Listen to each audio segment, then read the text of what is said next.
koi. Known for its beauty, the colorful fish have long been treasured as living pieces of art. At Kodama Koi Farm in Mililani, these living jewels are brought in directly from Japan. It's a big operation, and as you'll see, there's more to koi than meets the eye.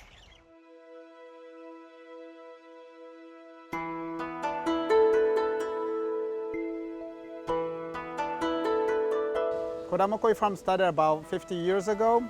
My father started this koi business in Japan, and then in 2000 we decided to expand our business to the United States. We started a business in California first, but we decided to move our operation to Hawaii. First, weather. Water needs to be warm for us to feed koi, to grow them. So, Hawaii weather was perfect. It's warm throughout the year, so we don't have any lost time of feeding. That's number one, and also the volume and quality of water. Actually, when we tested, when we first came, the quality of the water here is almost the same as what you can get in Japan.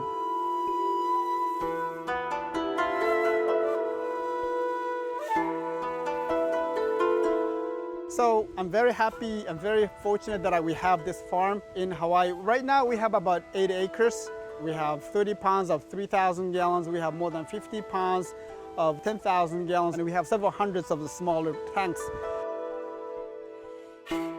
A lot of people think that we are breeding koi here, but we do not.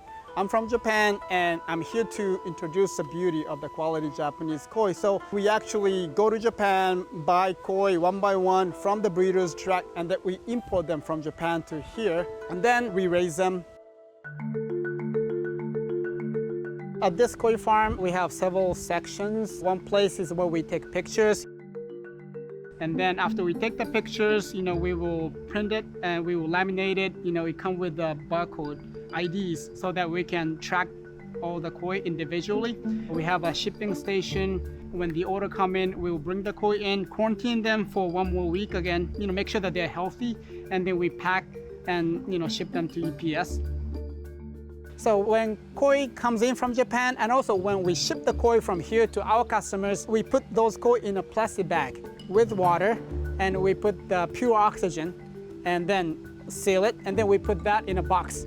And that's how the breeder shipped to me, and that's how we ship to our customers. We do have a time frame for the delivery. Koi, ideally speaking, we want to deliver the koi within 24 hours because we have only so much oxygen you can put in a plastic bag.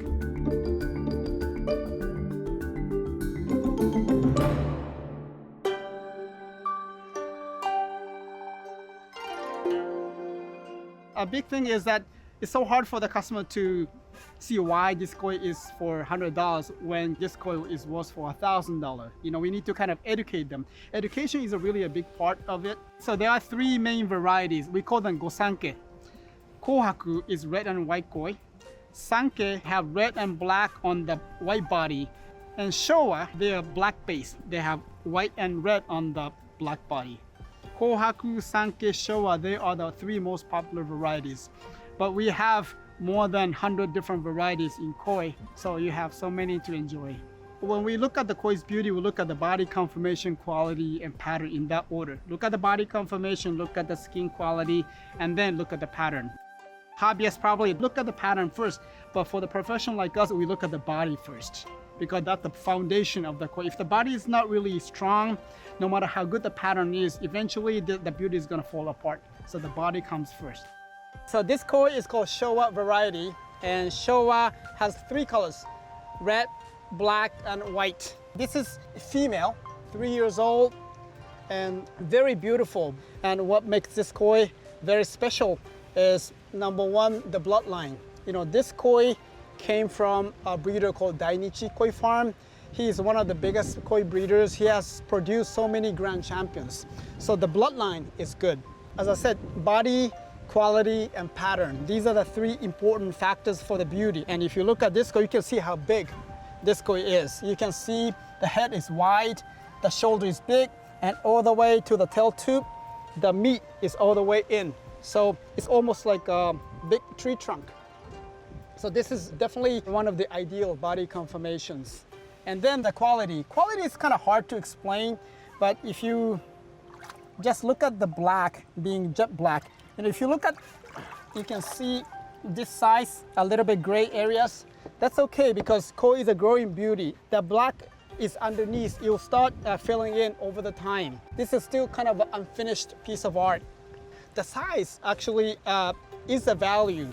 You can get this quality maybe one out of thousands or probably millions, because not many koi can grow this big, maintaining the beauty of it.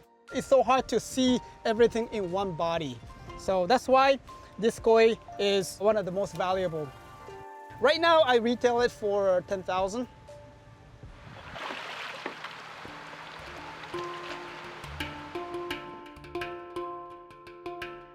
The most expensive one I have ever sold was 75,000. And of course my father has sold the koi for 200,000, 150,000. You know, we call Japanese koi living jewels. So it's definitely a piece of art. And you know, if you consider a pond like a canvas, and you have so many different colors on that water canvas, that's the beauty of it. You know, some people enjoy the koi by itself. Some customers enjoy the whole pond as a whole, you know, big picture of it. In Japan, we call them a symbol of peace. You know, even though they have different colors, different varieties, they never fight. I wish our world is like koi. You know, we all have a different colors, different faces, different countries, you know, coming from different breeders, but they never fight. We wish we don't have to fight like koi. Koi is really fun hobby. They are pets and also beautiful art, so that really makes your life colorful. So if you already have started the hobby, congratulations. If you have not, please try.